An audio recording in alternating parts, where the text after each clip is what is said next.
11 апрелге белгиленген жергиликтүү кеңештерге шайлоого чейин туура 45 күн калды. Анда 28 шаарга жана 420 айылга депутаттар тандалып алынышы керек. Дагы ушул күнү саясий өнөктүк менен биргеликте баш мыйзамды өзгөртүү боюнча референдумду биргеликте өткөрүү сунушталып келет. Бирок ага чейин саналуу гана апталар калганына карабастан Конституциянын жаңы долбоору жогорку кеңеш тарабынан кабыл алына элек. Бүгүнкү парламенттин жалпы жыйынында дагы бул маселе күн тартибине киргизилген эмес. Андыктан референдум 11 апрелде жергиликтүү кеңештерге шайлоо менен биргеликте өткөрүлөбү же жокпу деген суроо азыркы тапта ачык бойдон калууда. Анткени 9 февралда коомдук талкууга салынган баш мыйзамдын жаңы долбоору учурда элдин элегинен өтүүдө. Ал 9 мартка чейин созулат. Андан соң гана документ жогорку кеңештеги конституциялык мыйзамдар, мамлекеттик түзүлүш, сот, укуктук маселелер жана регламент боюнча комитетине келип түшүшү керек. Бирок азыркы тапта баш мыйзамдын жаңы долбоорунун тегерегинде бир топ талаш тартыш маселе жаралып жатыптыр. Алсак жогорку кеңештин регламентинин 66-беренесинин 2-бөлүгүнө ылайык документ комитетке келип түшкөндөн кийин кандайдыр бир өзгөртүүлөрдү киргизүүгө болбойт экен. Конституциянын азыр колдоонда Конституциянын 114-беренесинде жазылган өзгөртүүлөр жөнүндө бүгүн колдоондогу Конституция боюнча. Ал эми бүгүн талкууда жүрүп жаткан бул абсолюттук түрдө жаңы баш мыйзамдын долбоору.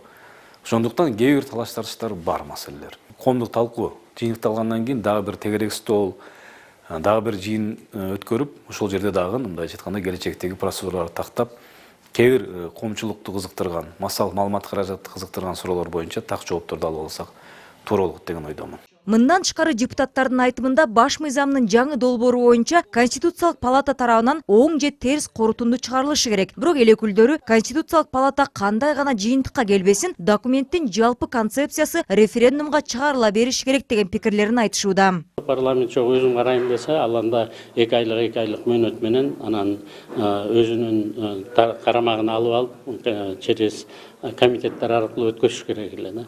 Андай убактыбыз дагы жок. Биздин өзүңүздөр да билесиздер, Венециялык комиссия дагы айткан мындай орчундуу суроолорду түзөлө элчесе жакшы болот эле.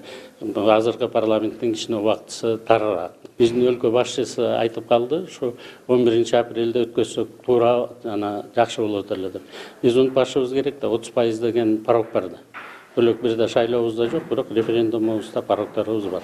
Борбордук шайлоо комиссиясынын мүчөсү Кайрат Осмоналиевдин айтымында, жергиликтүү кеңештерге шайлоо менен жалпы элдик добуш берүүнү бир күндө өткөрүү үчүн жогорку кеңеш баш мыйзамдын жаңы долбоорун 10 марттан кеч калбай дароо 3 окуудан кабыл алуусу керек. Мыйзам боюнча референдумдун датасы белгиленгенден кийин 3 айдан кечиктирилбей саясий өнөктүк өткөрүлүшү шарт. Ага чейин БШК шайлоого даярдык көрүүгө үлгүрүп калышы керек. Алардын референдумга каршы жана макул деген үгүт топторун каттоо, алардын дебат үчүн эфирдик убактысын бөлүштүрүү, бюллетендин формасын жана текстин бекитүү, чыгаруу жана жерлерге жеткирүү сыяктуу толтура жумуштар бар. Ар бири календарды графиктен кеч калбай аткарылышы керек. Мен ойлойм, азырынча дагы ошондой убакыт бар.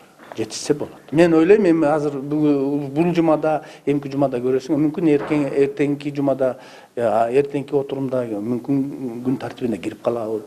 Биз аракет кылып атабыз. Баары азыр негизи Конституциянын кеңешменин жыйынтыгы чыгып колдоору менен ушул версиясы келди десек болот да. Анан дагы эле сунуштар түшүп атат, эми аны көрүшүбүз керек. Кабыл алабы, кабыл албай, анын жол жобосу кандай болот? Элдин талабы да. 17 февралда парламентте баш мыйзамдын жаңы долбоору боюнча талкуу жыйыны өтүп, анда депутаттардын суроолоруна Конституциялык кеңешменин мүчөлөрү жооп беришкен. Бирок кеңешме ишин жыйынтыктагандыктан эл өкүлдөрү айткан сунуштарды алар кабыл ала алышпайт. Мындан улам парламентарийлер баш мыйзам боюнча кошумча алымчаларын жогорку кеңештин катчылыгына жөнөтмөй болушкан.